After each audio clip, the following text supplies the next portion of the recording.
What are you looking for in a new smart TV? 4K picture quality? High quality and immersive sound? A sleek design? All of those are givens, but only the new Roku Pro series has all of those and the Roku streaming experience, an award-winning OS. Get fast, easy access to all your apps like iHeart, where you can stream all your favorite music, radio, and podcasts all day, and regular all-inclusive trips to Roku City. The new Roku Pro series, a smart TV built by the streaming pros. You're listening to the JB and Sandy Show on Austin's 80s station, 103.1.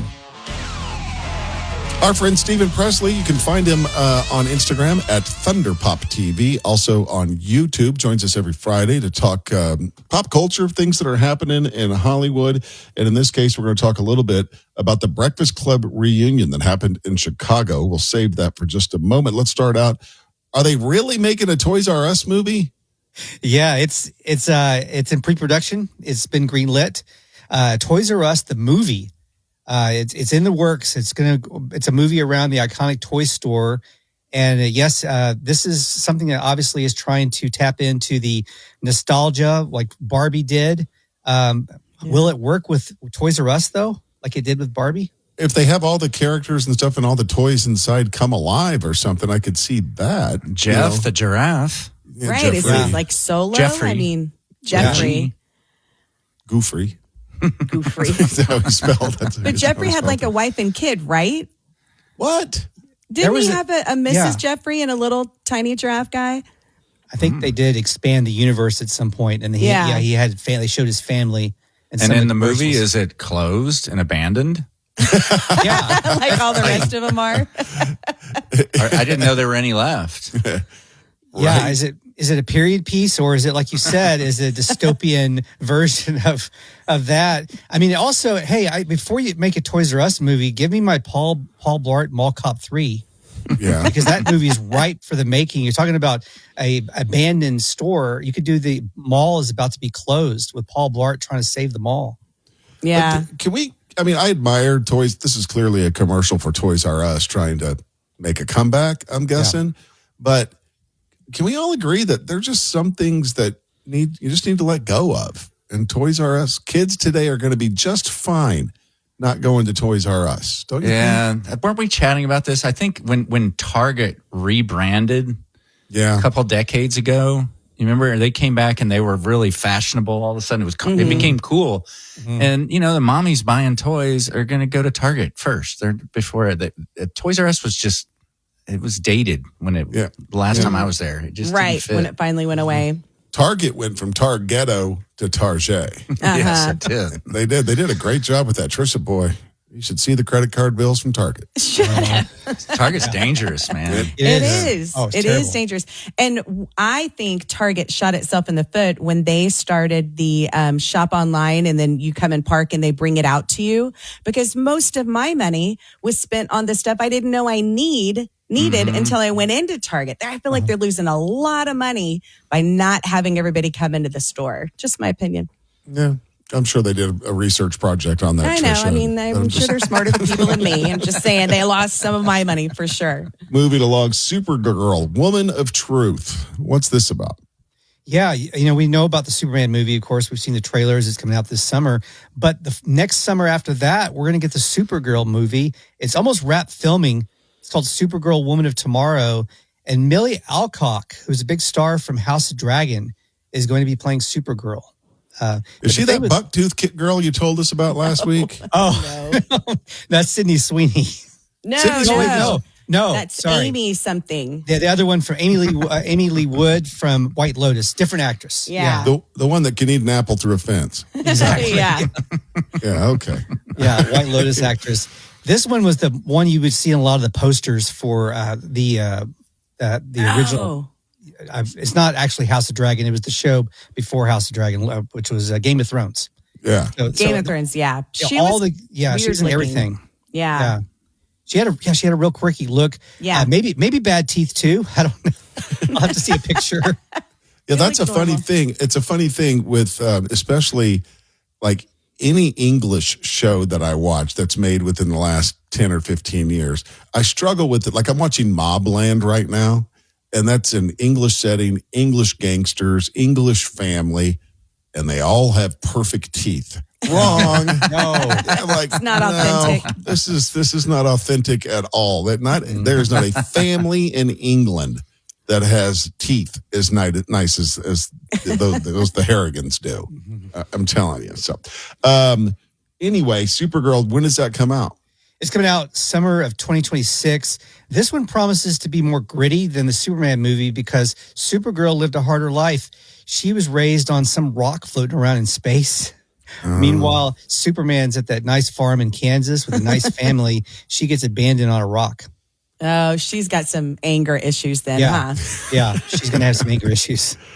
Moving along to a classic from the 1980s that still gets a lot of run, The Breakfast Club. They had a reunion. Did you say it was in Chicago? Yeah, they got the band back together in Chicago for an event there, and they had a Q&A. And Emilio said, hey, I avoided these reunions for years, but something about this one that it was in Chicago where we originally filmed. I don't know. I think they just scratched the right check. Yeah. Yeah. And that's how they got everybody to show up, because even Judd Nelson would not appear in the Bratz doc. And you remember this, Tricia, how he finally shows up via a phone call at the end. Yeah. I think they have him kind of off. They just hear him over the phone. But he wouldn't do that. He refused to do the doc. But yeah, he did show up for this. Again, I think they just scratched the right check. Yeah, he didn't have anything to do with that documentary at all. No. They chased him down through the whole thing. So I think you're right. Money finally got him. Who hurt him? You know what I mean? Like that made your career, dude. Why wouldn't you want to be a part of that? Yeah. But in that documentary, they all talked about how they were all pigeonholed, and they were saying that by being dubbed the Brat Pack, it hurt their careers. It's not what put them on the map and then launched them into other things. They were all trying to disassociate from it to be able to have a further career. I almost said, it was a good documentary. It didn't hurt Rob Lowe, but Rob Lowe wasn't in that. He wasn't in the Brat Pack, right? No, he wasn't. He was St. Elmo's Fire and some other ones, right? Yeah, he was St. Elmo's Fire. Yeah. About last night.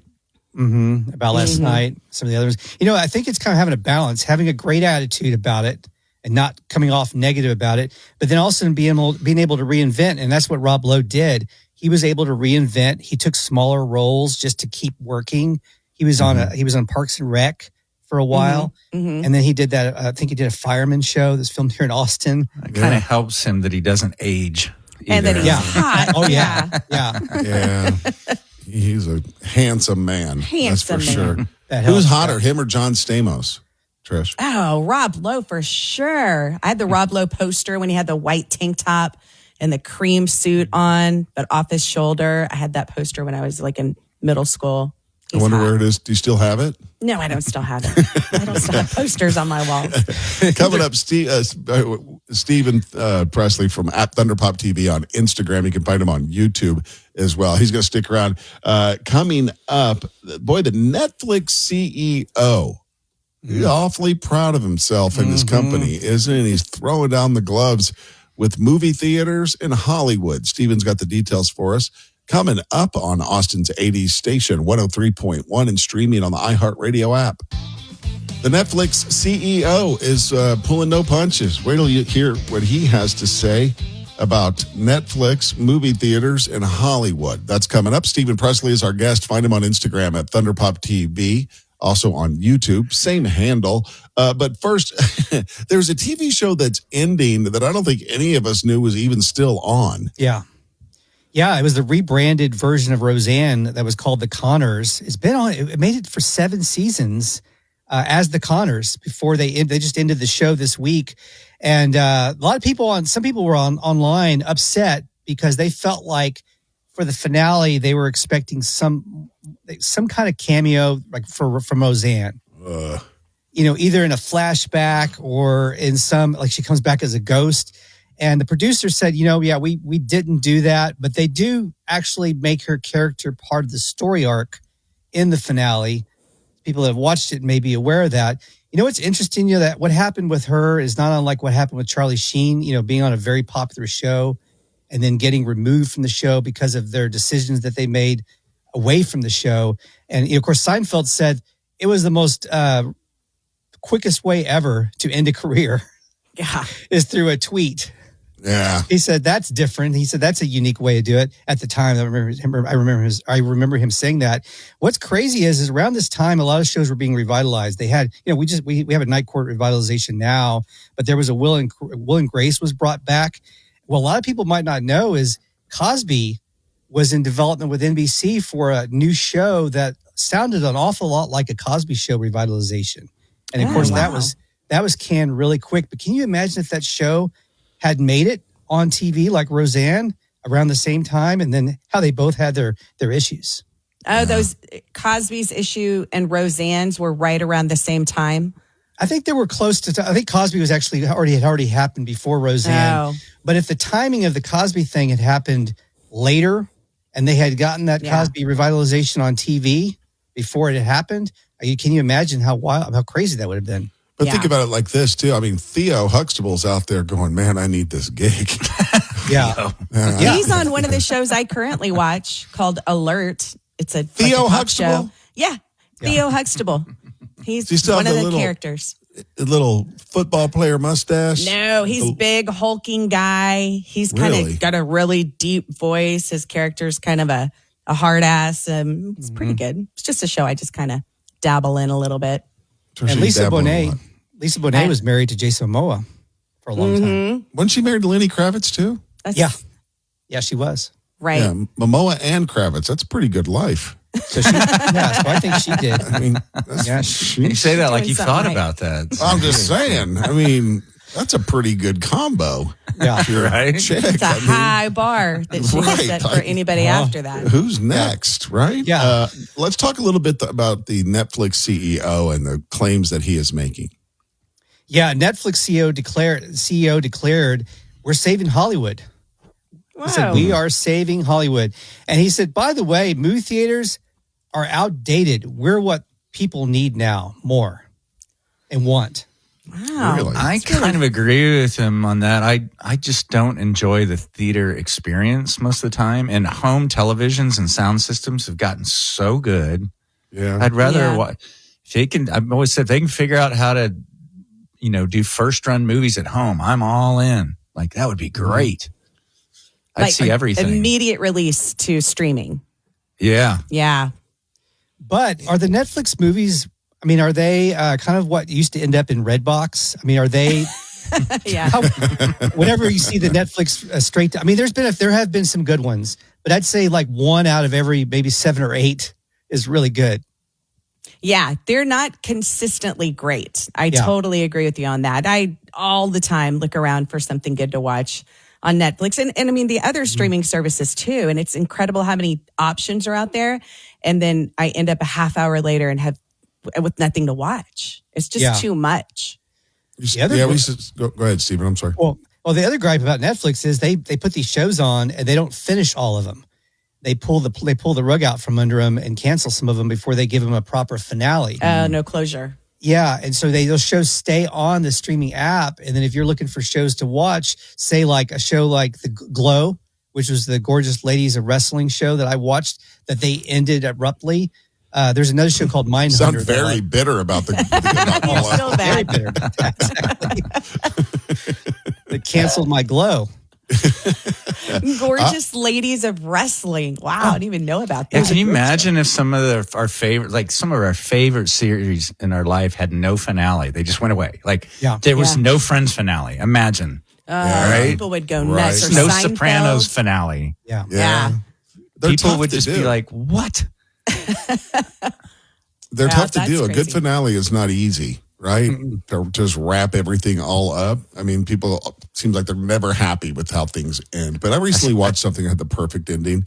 Yeah, Was you were it talking. Yellowstone or Landman? One of those. 1923. I can't remember. 1923 just ended, and we were talking about it most recently. Yeah, but that was a heck of a finale. A lot happened. Yeah, it was good. Stephen, thanks for spending the time with us. We always appreciate it. Find him on Instagram at ThunderPopTV. Same thing on YouTube, and we'll do it again next week. Thank you, Stephen. Thank you.